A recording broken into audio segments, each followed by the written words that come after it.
I'm going to hand over to Professor David Price, who is UCL's Vice Provost for Research. And the Centre owes its existence to David's wise advice and unswerving support over the last year. So David, thank you very much.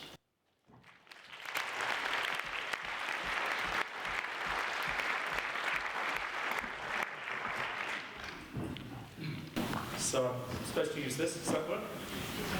Yeah. Does that work? Yes.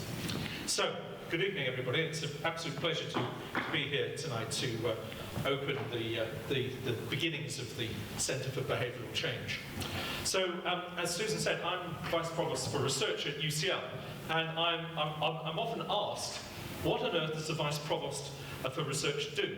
Sometimes that question is in a friendly tone, and other times not always.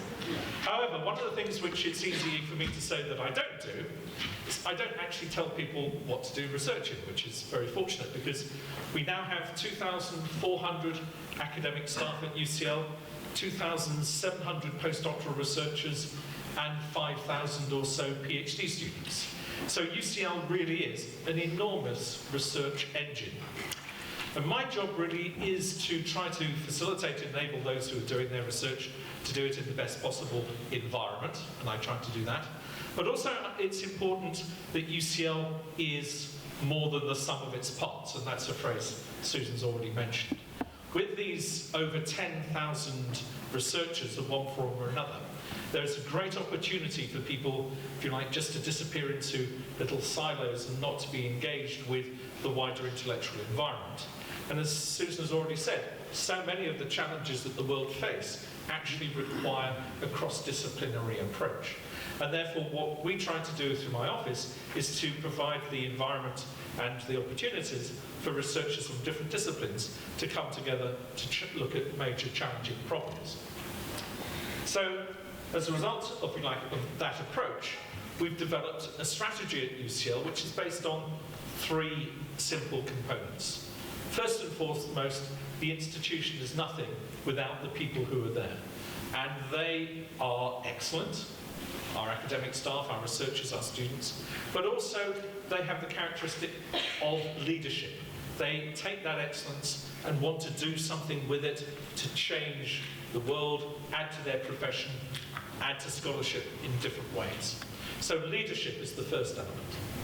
The second, as I've already alluded to, is cross-disciplinarity based in disciplinary excellence.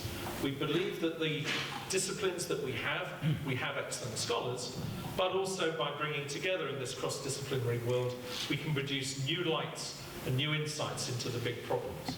One of the things I noticed that when we bring colleagues together, everybody starts, first of all, to talk about what they know.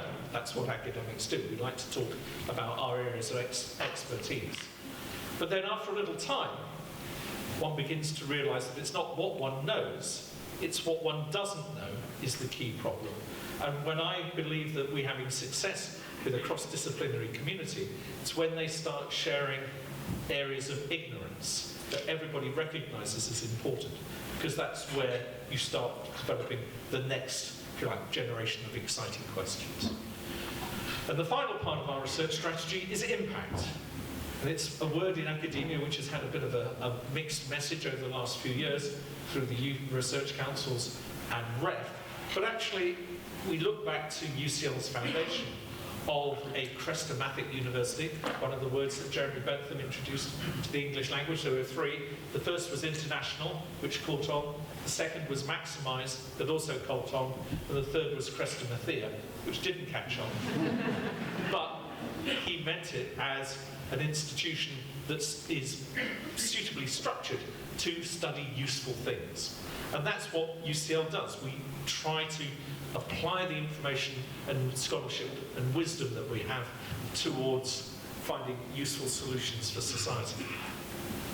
And as a result of that, we founded the ideas a few years ago of the grand challenges at UCL. As Susan already said, the first of which we rolled off the blocks was global health. The second, sustainable cities. the third intercultural interactions, and most recently human well-being. And just to give you an illustration of like how we try to make an impact with this sort of stuff, I can give you an example going back to the first grand challenge of global health. Then a few years ago, we were challenged by the editor of The Lancet, Richard Horton, to say, okay, you come together with this community, cross-disciplinary community of climate scientists, epidemiologists, medics, engineers, anthropologists, prove to me, him, that you can do something special.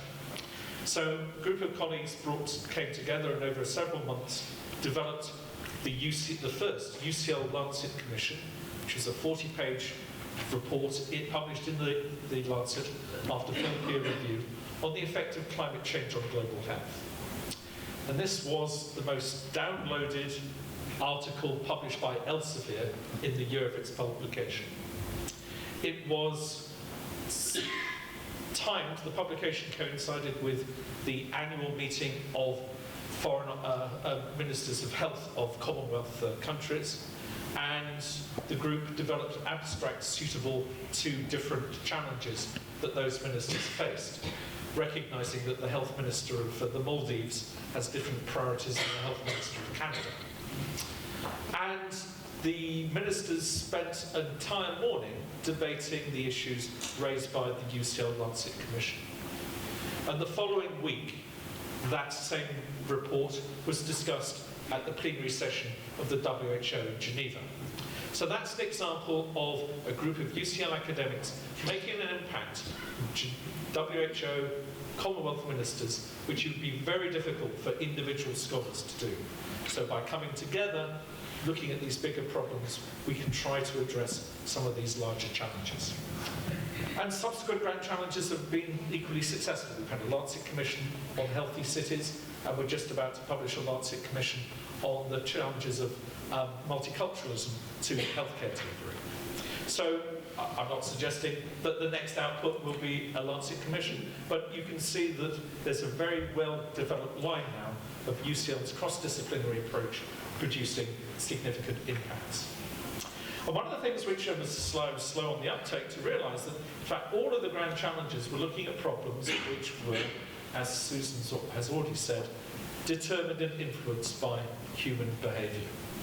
So what was the more natural thing to do than to find Susan's great enthusiasm and to exploit it, but for the good of us all, to create this new centre for behavioural change. Because it is key. If we're going to solve the problems that face this society, and if we're going to be successful into the 22nd century, we do have to address the challenges of behavioural change. And I'm looking forward to the results of the studies and research that will be done here. And I personally am looking forward to being changed. Thank you very much.